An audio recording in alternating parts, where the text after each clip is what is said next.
तो सुमन कुमार जी का प्रोफाइल ये है कि ये जॉब करते हैं, सुबह से शाम भागते हैं, क्योंकि ये जो ब्रह्मचार्य से आगे निकलने के बाद जब गृहस्थ आश्रम में बंदा चला जाता है ना, तो उसके बाद गृहस्थ घर गृहस्थी के लेडीज के काम ज्यादा पॉपुलर हैं। पर सच तो ये है कि जेंट्स के काम भी कम नहीं है। बच्चों को छोड़ना, लेने जाना, मार्केट का काम, इसका काम, ये प्लम्बिंग, ये खराब हो गया, ये ठीक हो गया, बहुत सारी भाग दौड़ सुबह से शाम होती है।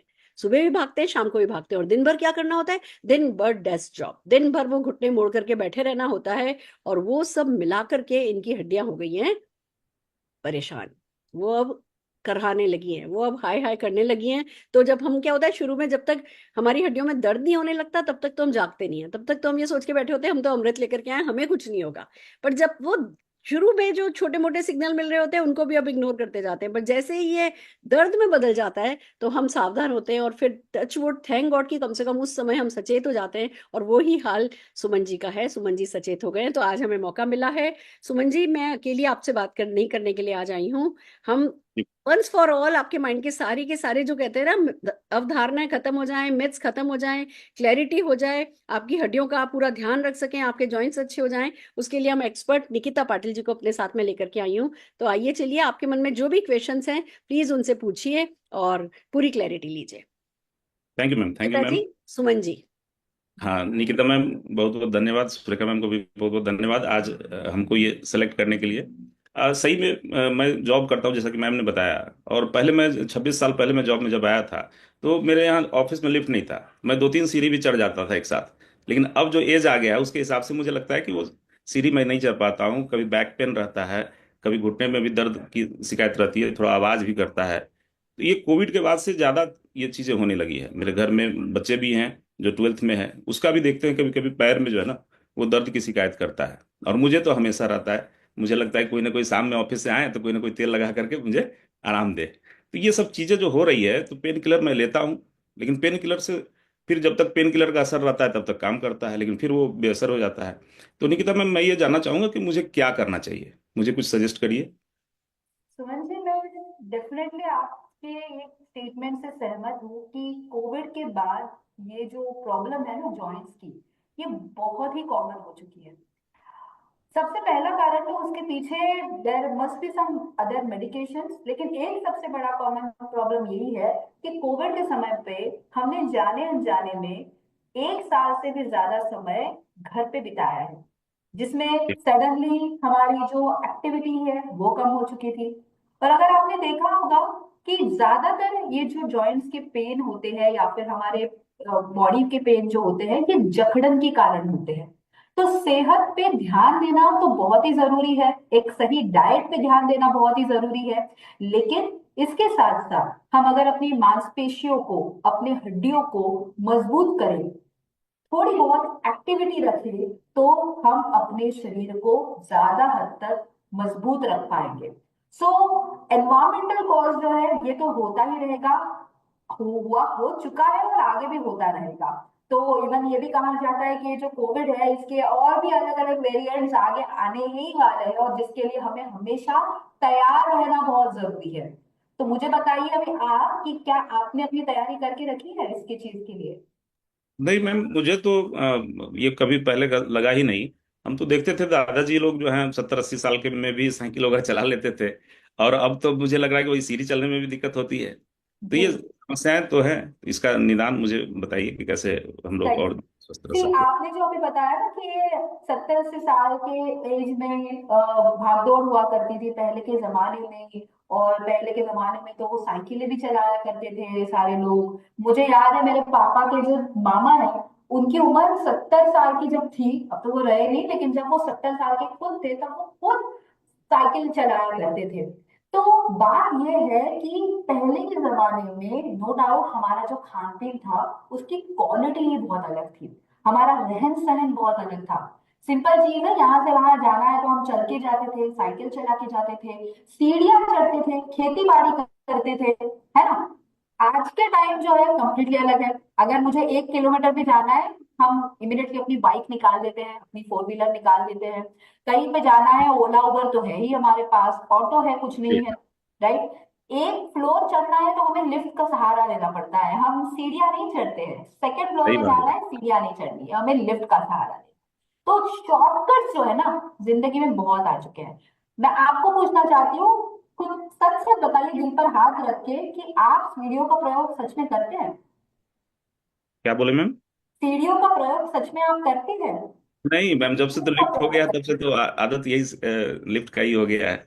अब ये राइट। सही बताया आपने कि एक फ्लोर भी चढ़ना होता है, हम लोग लिफ्ट का यूज करते हैं। अच्छा, एग्जैक्टली। ये हड्डी कैसे कमजोर हो रही है, कैसे इसका हम लोग पता लगाएंगे मैम कि हड्डी हमारी कैसे कमजोर हो रही है? इसके लक्षण क्या करेक्ट। हो सकते हैं, कैसे खराब होती करेक्ट। हड्डियां जो है ना, इसकी कमजोर होने के कई सारे कारण हो सकते हैं, और मेन थिंग है इसके कई सारे लक्षण भी हो सकते हैं। सबसे पहला तो हड्डियां कमजोर होना, इसके पीछे कारण है हमारे हर रोज के खाने में कैल्शियम की कमी। हर रोज के खाने में जितना भी हमारा जैसे दूध है, दही, छाछ है, हरी सब्जियां है, माना मान लीजिए कि ये सारी चीजें खाना तो आजकल कम हो ही चुका है। प्लस जो भी चीजें हम खा रहे हैं उसमें फर्टिलाइजर्स और केमिकल्स बहुत सारे हैं। तो अगर एक गिलास दूध जो हमें पता है पीना चाहिए, लेकिन उस एक गिलास दूध में दूध कम और पानी ज्यादा होता है, तो कैल्शियम का इंटेक तो होने से रहा। That is one point. दूसरा है? पॉइंट ये है कि इन सारे खाने पीने की वजह से लक्षण कई तरह के दिखाई दे सकते हैं, जैसे कि चलने में जकड़न होना, पैरों में कट कट आवाजें आना। ये तो होता है। होता जी। है, राइट। अगर बात आप हुई। ज्यादा समय बैठे रहोगे, जमीन पे बैठना तो भूल ही जाइए। जमीन पे जो हमारी भारतीय बैठक हम जिसे कहते हैं, वो तो आजकल भूल ही जाइए, लेकिन कुर्सी पे भी अगर बैठे हैं तो सडनली पैर जकड़ जाते हैं, अकड़ जाते हैं, राइट। वही। अगर ये सारे लक्षण अगर आपको फील हो रहे हैं, तो जी हाँ, घुटनों में या आपके बॉडी को कैल्शियम की या उसको एक सपोर्ट की बहुत ही जरूरत है। One more thing I would like to tell you कि आपके दिमाग में ये सवाल जरूर आया होगा कि लक्षण क्या है ये तो हमें पता चले, लेकिन एट द सेम टाइम मैं कैसे समझ लूं कि मेरी हड्डियां कमजोर हो चुकी है, कैसे पता चलेगा, राइट। तो मैं आपको ये बताना चाहती हूँ कि मोदी केयर में हम हड्डियों की जांच करने के लिए, हड्डियां चेक करने के लिए कैंप रखते हैं। तो आप बोन्स का चेकअप भी इन कैंप्स में आकर कर सकते हैं, ताकि आपको पता चलेगा कि आपके बोन्स की डेंसिटी कितनी कम हो चुकी है। हड्डियां अंदर से कमजोर है कि अंदर से अच्छी तरह से मजबूत है, इसकी जांच भी होती है सर। तो अगर आप ये जांच करा लो तो आपको पता जी जी। चल जाएगा, है ना। तो जिससे आपको ये भी पता चल जाएगा कि सप्लीमेंट लेने चाहिए कि नहीं लेने चलिए मैम से मैं पूछ लूंगा कब टेस्ट होने वाला है, तो निश्चित मैं जरूर जाकर के टेस्ट कराऊंगा। अच्छा, ये चाहिए। बताइए, पेन किलर तो इसका कोई सोल्यूशन नहीं है, परमानेंट सोल्यूशन नहीं है। तो इसके लिए और क्या हम लोग ले सकते हैं अपने खाने में? क्या, जैसे दूध मैं लेता हूँ, मैं नॉन वेजिटेरियन भी हूँ, तो नॉन वेज भी मैं खाता हूँ, कुछ कैल्शियम वहाँ से भी इंटेक हो जाता है, लेकिन उससे वो पूर्ति नहीं हो पा रहा है। तो और हम लोग क्या इसमें ऐड कर सकते हैं, जरा सा मुझे सजेस्ट करिएगा मैम। जरूर सर। जैसे कि आपने बताया कि पेन किलर, ज्यादातर लोग जो है ना आज भी, अगर बॉडी पेन हो रहा है ना, पेन किलर को ही सबसे ज्यादा प्रेफरेंस देते हैं। पैर दर्द कर रहे हैं, पेन किलर्स को प्रेफरेंस देते हैं। तो pain killer definitely is not a solution, right. Second thing is जो आपने पूछा था कि दूध तो हम हर रोज पी रहे हैं तो भी बॉडी को वो फुलफिल क्यों नहीं हो रहा है, तो मैंने जैसे थोड़ी देर पहले बताया था, 1 ग्लास ऑफ मिल्क जो मैं ले रही हूँ, उस 1 ग्लास दूध में पानी ज्यादा और दूध कम होता है। ऑल एन एवरेज जो स्टडी कहती है कि 1 गिलास दूध में 120 mg कैल्शियम होता है। और जैसे मैं नॉर्मली ये कहती हूँ कि as per ICMR, Indian Council of Medical Research, ये कहता है कि हमारे हर रोज के डाइट में हमने कम से कम 600 mg कैल्शियम लेना जरूरी है। अब आप मुझे बताइए कि 1 गिलास दूध में अगर 120 mg कैल्शियम है, तो हमें कितने गिलास दूध पीने पड़ेंगे? 5 ग्लास पीना पड़ेगा मैम। तो 5 गिलास दूध आप पियेंगे कब और खाना कब खाएंगे? वजन भी तो बढ़ जाएगा ना उससे फिर। Exactly. So the thing is, चीजें प्रैक्टिकली अगर हम देखे जाए तो बहुत डिफिकल्ट है। 5 गिलास दूध हम सोचते तो है कि चलो 600 mg कैल्शियम मिल जाएगा, but it's not practically possible, and that's the reason calcium complex could be the best solution. Calcium complex आपको 2 टैबलेट में 500 mg कैल्शियम दे देगा। ये आपको कैल्शियम की कमियां भी पूरी करने के लिए मदद करेगा, प्लस आपको डेली डाइट में बहुत ही कन्वीनियंट रूप में आपकी हड्डियों के लिए कैल्शियम का एक बहुत बढ़िया स्रोत मिल जाएगा। ये सिर्फ हड्डियों को मजबूत करेगा, लेकिन अभी भी बात चल रही है हमारे जॉइंट्स की। मैंने कहा था कि हमारे शरीर में हड्डियां तो है, लेकिन 200 से लेके 250 से लेके 300 हमारे शरीर में सिर्फ जॉइंट्स ही है। और ये जॉइंट्स जो है, जैसे आपका गर्दन है, आपके एल्बो है या रिस्ट है, ये हर जॉइंट्स में ल्यूब्रिकेशन होता है, जो उम्र के साथ साथ धीरे धीरे कम होने लगता है। यानी इसीलिए तो हमें उम्र के साथ साथ धीरे धीरे वो कम होने की वजह से घुटनों में दर्द होना शुरू हो जाता है। अब नॉर्मल चीज है, मैं आपको भी सवाल पूछना चाहती हूँ कि आपके घर पे अगर कोई फैन है और उस फैन से अगर कट कट आवाज आने लगे तो आप क्या करोगे? उसको मैकेनिक के पास ले जाएंगे, ग्रीसिंग, मैकेनिक ग्रीसिंग करता है उसको, रिसिंग करता है तो बदलना पड़ता है लास्ट में। अगर ग्रीसिंग नहीं कराएंगे तो बेरिंग बदलना पड़ जाता है। Exactly exactly. तो हमारे शरीर में भी ये जो इतने सारे जॉइंट्स हैं, इनको भी ग्रीसिंग करना बहुत जरूरी है। लेकिन जी हाँ, इसकी ग्रीसिंग करने के लिए आपको ऑयल पीना नहीं पड़ेगा। आपको ग्लूकोजामीन विद बोझिलिया एंड करक्यूमिन नाम की एक सप्लीमेंट लेनी पड़ेगी। ये ग्लूकोजामीन जब आप लेते हैं, आपके जॉइंट्स में ल्यूब्रिकेशन बनना स्टार्ट हो जाता है। तो अगर कटकट आवाज आ रही है, स्टिफनेस हो रहा है, जॉइंट्स में सूजन आ रही है, ग्लूकोजामीन इस चीज का ध्यान रखेगा। But at the same time कई बार कुछ लोगों को कमर में बहुत सारी स्टिफनेस आती है। आपने सुना होगा आर्थराइटिस के बारे में, ऑस्टियोआर्थराइटिस, राइट? और ऐसे कंडीशन में ग्लूकोजामीन के साथ अगर हम टर्मरिक टैबलेट ऐड करें, टर्मरिक, वेल टर्मरिक टैबलेट, ये टैबलेट अगर हम ऐड करें तो सूजन कम होने के लिए तो मदद मिलती है, लेकिन जो इन्फ्लेमेशन होता है, जो दर्द होता है, कई बार ऐसा हो जाता है सर कि जरूरी नहीं कि जॉइंट के पेन हर लोगों को ही हो। कुछ लोगों को वजन बढ़ने की वजह से भी जॉइंट पेन हो जाते हैं। जब नॉर्मल वजन से 20-30 किलो वजन जब हम एक्स्ट्रा कैरी करते हैं तो जॉइंट पेन, कमर दर्द हो जाते हैं। महिलाओं को ये प्रॉब्लम बहुत ज्यादा हो जाती है। तो turmeric tablet along with glucosamine joints के लिए बढ़िया सपोर्ट करता है। End of course vitamin D3 आपने सुना अच्छा, होगा। ये जो बता रही हैं मैम, आप जो बता रही हैं, ये सारे जी जी मेडिसिन दवा है? सर, ये जो सारे सप्लीमेंट्स मैं बता रही हूँ, ये सारे सप्लीमेंट्स आपको सुन के क्या लग रहा है, दवाएं लग रही है? मुझे तो कोई आइडिया नहीं मैम। तो ये जैसे हम तो अंग्रेजी दवा के बारे में जानते हैं, और आप जो अच्छा। बता रही हैं तो अंग्रेजी दवा जैसे हम लोग डॉक्टर साहब लिखते हैं तो उसका एक अवधि होता है, एक पीरियड होता है, उसके बाद वो फिर डिसकंटिन्यू कर लेते हैं हम लोग। जी तो ये जी, क्या है, इसको हम कब तक ले सकते हैं, कैसे ले सकते हैं? ये दोनों में बता अंतर क्या है? मुझे थोड़ा सा क्लियर करके मुझे बताइए कि दवा और सप्लीमेंट में क्या अंतर है जो आप बता बताती रही हूँ सर, बताती हूँ। तो जैसे सबसे पहले तो दवाई और सप्लीमेंट्स में बहुत अंतर होता है। दवाइयाँ तब ली जाती है जब हम बीमार पड़ते हैं। एंड मैं देख रही हूँ आप तो बिल्कुल बीमार लग नहीं रहे, ठीक है? तो हैं? हाँ, दवाइयाँ बिल्कुल तब है। ली जाती है जो सर। दिखता है ना मैम वो होता नहीं है। बैक पेन में ना, रात में कभी कभी मैं सोता हूँ ना, तो जी करवट बदलने में भी दिक्कत होती है। ऐसी समस्या हाँ, तो होती है। ये जो दर्द होते हैं, नॉर्मली दवाइयाँ जो होती है वो बीमारियों के वक्त दी जाती है, अगर कोई इंसान बीमार पड़ जाए। और सप्लीमेंट्स जो होते हैं वो सप्लीमेंट्स तब दिए जाते हैं ताकि आप बीमार ही ना पड़ो। मैं बिल्कुल भी नहीं चाहती हूँ कि आपका ये जो कमर दर्द है वो आगे जाके किसी सर्जरी में तब्दील हो जाए। एंड इसीलिए आज ही के तारीख से आपको सप्लीमेंट लेना जरूरी है। मान लीजिए कि जब सप्लीमेंट इस तरह से काम करते हैं, जैसे हम गाड़ी चलाते वक्त हेलमेट पहनते हैं। हेलमेट जी। का काम क्या है कि गाड़ी चलाते वक्त अगर गलती से एक्सीडेंट हो गया तो हेलमेट मेरे सर को बचा पाए। उसी तरह से सप्लीमेंट्स है। सप्लीमेंट्स आपको इन फ्यूचर आपका ये जो दर्द है ये बढ़ने ना देने के लिए या फिर इसे किसी सर्जरी में कन्वर्ट ना करने के लिए मदद करेगा। सप्लीमेंट्स हर हेल्दी व्यक्ति ले सकता है, और ये दवाइयाँ बिल्कुल भी नहीं है। तो इन सप्लीमेंट्स एंड दवाइयों में बहुत बड़ा अंतर होता है सर।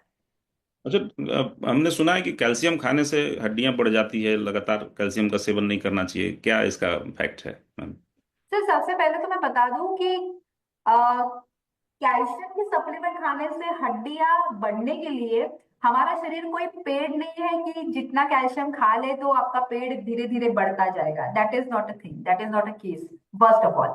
सेकेंड थिंग इज, हमारा शरीर में जो हड्डियां होती है वो हड्डियां एक पर्टिकुलर एज के बाद ग्रो होना बंद हो जाती है। लेकिन इन हड्डियों में जो खोखलापन है वो उम्र के साथ धीरे धीरे बढ़ने लगता है। तो जैसे एग्जाम्पल के तौर में मैं फिर से बताना चाहती हूँ कि जैसे लकड़ी में दीमक लग जाता है तो लकड़ी जैसे पूरी की पूरी खोखली बन जाती है, उसी तरह से हमारी हड्डियां अंदर से खोखली बन जाती हैं। और इस खोखलेपन को भरने के लिए आपका कैल्शियम सप्लीमेंट काम कर रहा है। तो जब भी कैल्शियम आप खा रहे हो, ये आपकी हड्डियों का खोखलापन भर रहा है, ना कि हड्डियों की ऊंचाई बढ़ा रहा है या फिर हड्डियों की लंबाई बढ़ा रहा है। There is a big difference. जैसे एक सिंपल एग्जांपल के साथ और एक चीज सर मैं बताना चाहती हूँ, आप पेन यूज करते हो? जी मैम। पेन यूज करते तो पेन की जब रिफिल खत्म हो जाती है, आप नई रिफिल डालते हो उसमें, जी जी डालते हैं। करेक्ट? उसी तरह से सर, कि जैसे हड्डियों में जब कैल्शियम खत्म होने लग रहा है, तो नया कैल्शियम डाल दीजिए, और वो कैल्शियम कहाँ से मिला? कैल्शियम कॉम्प्लेक्स से मिल जाएगा आपको। अच्छा, ये भी एक सुनने में आता है कि कुछ लोग बोलते हैं कि ज़्यादा कैल्शियम लेने से स्टोन बढ़ जाता है, इसलिए मैं डरता हूँ कि कैल्शियम रेगुलर लेना चाहिए या नहीं लेना चाहिए। ओके सर, ये बहुत ही कॉमन क्वेश्चन है और ये मुझे हमेशा पूछा जाता है। और मैं उन हर व्यक्तियों को, हर लोगों को यही कहती हूँ कि कैल्शियम जो होता है, ये एक ऐसा मिनरल है जो आपके बॉडी के लिए बहुत ही इंपॉर्टेंट मिनरल है। शरीर में जो स्टोन्स बनता है, वो स्टोन्स होने के लिए बहुत सारे कारण रेस्पॉन्सिबल होते हैं, और सबसे पहला कारण तो यही है कि पानी ना पीना। अगर आप पानी नहीं पी रहे हो, तो किडनी में स्टोन्स तो होने ही वाले हैं। तो फिर वो कैल्शियम की वजह से भी हो सकते हैं, वो पोटेशियम की वजह से भी हो सकते हैं, किसी भी मिनरल्स की वजह से हो सकते हैं। तो सबसे पहले तो मैं हर एक ऑडियंस को ये कहना चाहती हूँ कि बहुत सारा पानी पीजिए। अगर पानी सही तरह से पी रहे हो, और पानी पीने के साथ साथ उसे रेगुलरली बाहर भी अगर निकाल रहे हो, यानी कि यूरिन के लिए जा रहे हैं, तो किडनी स्टोन्स कभी भी नहीं बन सकता। सेकेंड पार्ट इज, यस, जब कैल्शियम का ओवरडोज होता है, तो जरूर किडनी स्टोन्स बन सकते हैं। लेकिन यहाँ पे मैंने थोड़ी देर पहले ही कहा था कि कैल्शियम जो होता है, हमें 1000 mg कैल्शियम की जरूरत है, और कैल्शियम कॉम्प्लेक्स हमें कितना दे रहा है? केवल 500 mg। तो आपका रास्ता बहुत दूर है सर, दिल्ली बहुत दूर है। हम अब तक बस आधे रास्ते तक ही पहुंच रहे हैं। क्या लग रहा है एक आपको? एक और बात मैं बताना चाहूंगी सुमन जी। ये मेरा मन में इतना डर था कि भैया स्टोन तो नहीं हो जाएगा। सुना है लोग कहते थे कैल्शियम लेते हैं स्टोन हो जाता है, 2 महीने लो फिर डिसकंटिन्यू करो। ये सब ना कैल्शियम कार्बोनेट की कहानी है। जो कैल्शियम कार्बोनेट होता है वो बहुत नोनली पॉपुलर है स्टोन बनाने के लिए। पर जो ये मोदी केयर का कैल्शियम कॉम्प्लेक्स है, इसमें कैल्शियम कार्बोनेट है ही नहीं। इसमें कैल्शियम साइट्रेट मिलेट है, जो कि स्टोन फॉर्मेशन नहीं करता है। तो उस बारे में तो आप निश्चिंत हो जाइए बिल्कुल पूरी तरीके से। I was about to come on this point Surekha ji. तो जैसे मैंने कहा था कि ये दो पॉइंट है, और तीसरा point, yes, the same point, कि मोदी केयर का जो कैल्शियम कॉम्प्लेक्स जो है, इसमें जो कैल्शियम यूज किया गया है वो है कैल्शियम सिट्रेट मिलेट। तो कैल्शियम कार्बोनेट से बनी जो सप्लीमेंट्स होती है या दवाइयां होती है, ये आपके किडनीज में स्टोन बनाने के लिए बहुत रिस्पॉन्सिबल होती है। तो आप बिल्कुल निश्चिंत रहिए और कैल्शियम कॉम्प्लेक्स लीजिए, ताकि ये आपके बोन्स को स्ट्रांग बनाएगा, स्टोन्स नहीं बनाएगा सर। ये बहुत बढ़िया मैम। कैल्शियम के बारे में तो मैं समझ गया, लेकिन आप विटामिन D3 की बात आप बता रहे थे। तो विटामिन D3 तो हम लोग को सन से भी मिल जाता है, सूरज से भी मिल जाता है। तो D3 अलग जी, से हम लोग को लेने की क्या जरूरत है? अगर ऐसे तो हम लोग का रूटीन आजकल हो गया कि लेट नाइट सोना है, सुबह लेट से उठना है, लेकिन इसका क्या जरूरत है D3? Absolutely sir, you are absolutely right कि क्या जरूरत है विटामिन डी की सप्लीमेंट लेना। तो आप आज तो गए होंगे सुबह 7 बजे की धूप लेने के लिए, गए थे नहीं सर? नहीं नहीं, 7 बजे तो नहीं गया सर, था।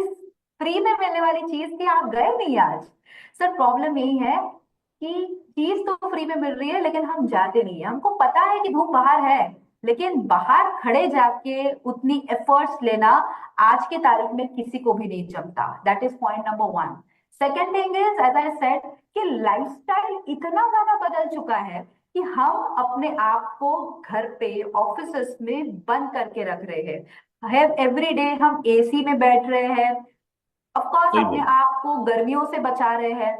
12 बजे की धूप तो लेना किसी भी हालत में पॉसिबल नहीं है, क्योंकि 12 बजे की धूप में अगर मैं जाके बैठूंगी, तो स्किन कैंसर होने के चांसेस हो सकते हैं, राइट? सो आइडियल टाइम जो होता है मॉर्निंग का, जिसमें तो हम धूप में जाते नहीं है, और एवरी डे की धूप की, यानी कि विटामिन डी की जो रिक्वायरमेंट है, जो हम फुलफिल नहीं कर पाते, and that's the reason vitamin D3 supplements की हमारे शरीर के लिए बहुत ज्यादा जरूरत है। तो विटामिन D3 का जो काम है शरीर के लिए बहुत क्रुशियल है। कैल्शियम के अब्जॉर्प्शन से लेकर हमारे शरीर में कई सारे हानिकारक कैंसर्स को रोकने का काम भी विटामिन D3 करता है sir. Let me tell you about one study जो ये कहती है कि आजकल हम देख रहे हैं कि कई सारे लोग कैंसर्स के बारे में बात कर रहे हैं। महिलाओं को ब्रेस्ट कैंसर हो रहे हैं, there are some people who are talking about colon cancers, right, कई सारे कैंसर्स हैं। और हम ये सोच रहे हैं कि सडनली ये सारे कैंसर इतने क्यों आए, पहले तो नहीं थे, 30-40 साल पहले कहाँ थे कैंसर इतने। तो ये सडन जो ये एक नया नाम आ रहा है या फिर जो हम हर जगह देख रहे हैं, द मेन एक स्टडी ये कहती है कि जब किसी के भी शरीर में जब प्रोलॉन्ग डेफिशिएंसी होती है विटामिन D3 की, तब कैंसर नाम की चीजें आपके शरीर में जन्म लेती है। तो हमें ना कि सिर्फ कैल्शियम के अब्जॉर्प्शन के लिए विटामिन D3 की जरूरत है, लेकिन शरीर को सशक्त बनाने के लिए, इम्यूनिटी बिल्टअप करने के लिए भी विटामिन D3 की जरूरत है। ये मैं आपकी बातों से सहमत हूँ मैम, कैल्शियम और विटामिन डी। लेकिन हम ग्लूकोसामीन जैसे घुटने का दर्द है, वो हम कब किस एज से शुरुआत कर सकते हैं, या क्या उसका आभास होगा जब से हम लोग उसको लेना शुरू कर दें, ताकि हमारे घुटने जो है मजबूत रहे, हम लंबे समय तक एंजॉय कर सके अपने पैरों पे। और हमने देखा है कि मेरा पैर एक बार जल गया था, तो मुझे लगा कि हाथ वगैरह है तो कोई आप जा सकते हो, कहीं भी जा सकते हो, हाथ वगैरह में चोट है कुछ भी है तो जा सकते हैं, लेकिन पैर एक ऐसा चीज है कि आप लाचार हो जाते हैं। आई तो know, I know, glucosamine. I जी। अग्री सर कि ये चीज तो हो ही जाती है। बट जैसे कि मैंने थोड़ी देर पहले भी ये कहा था कि पेन किलर्स डेफिनेटली सोल्यूशन नहीं है, और ग्लूकोजामिन उस पे एक बहुत ही बढ़िया सोल्यूशन है, क्योंकि ग्लूकोजामिन जॉइंट्स में ल्यूब्रिकेशन बनाना है। अब क्योंकि आपका सवाल है कि कौन सी उम्र से देना चाहिए, तो नॉर्मली यही होता है सर। और मैं कई सारे ट्रेनिंग्स में जब मैं ग्लूकोजामिन नाम का जब प्रोडक्ट का ट्रेनिंग करती हूँ, तब सबसे पहले लोगों के दिमाग में यही आ जाता है कि ग्लूकोजामिन ना मुझे अपने माता पिता के लिए शुरू करना पड़ेगा। तो बात यही है कि जब हम ग्लूकोजामिन या जोड़ों के दर्द के बारे में सोचते हैं, हमारे दिमाग में सबसे पहले अपने माता पिता आते हैं। हम अपने आप के बारे में नहीं सोचते, ना हमारे बच्चों के बारे में सोचते हैं। हालांकि जॉइंट्स का जो पेन है वो हर किसी के लिए है।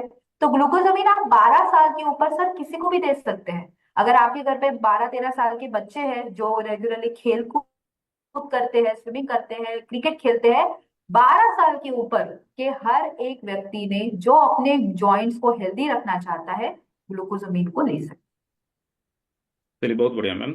और हम इसी बात से डर रहे थे, लास्ट ईयर मैं अपने फादर इन लॉ को ले गया था टूर पे, हम लोग गए थे अयोध्या वगैरह घूमने। और मैं देख रहा था कि बहुत जगह पे उनको ले जाने में दिक्कत हो रही थी। हम सोच रहे हैं कि मेरे घुटने अच्छे रहें, ताकि बाकी हमारे नेक्स्ट जनरेशन को परेशानी ना हो, है ना। तो अब ये बताइए मैडम कि ये सारा चीज जो हमको बता दी आप, calcium, vitamin D, glucosamine, turmeric, क्या बात है। और ये पेन ऑयल का क्या यूज है, पेन ऑयल का? पेन ऑयल, सो मोदी केयर का हमारा एक वेल पेन ऑयल है। एंड वेल पेन ऑयल 7 तरह के डिफरेंट डिफरेंट ऑयल का मिक्सचर है, आयुर्वेदिक ऑयल का मिक्सचर है।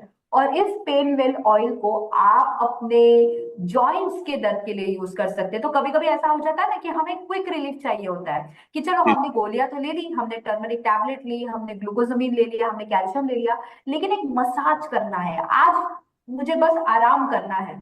ऐसे वक्त पे हमारा मोदी केयर का वेल पेन ऑयल आप ले सकते हैं। अगर कभी मोच आ गई है, वहां पे मसाज कर दीजिए। फ्रोजन शोल्डर हो चुका है, कभी कभी ऐसा हो जाता है कि सुबह उठने के बाद जकड़न हो जाती है, पता चला तकिया जो है ना वो कहीं और चला गया, तो नेक पेन होने लगता है। तो ऐसे कंडीशन के लिए आप ये जो ऑयल है इसका बढ़िया मसाज कर सकते हैं।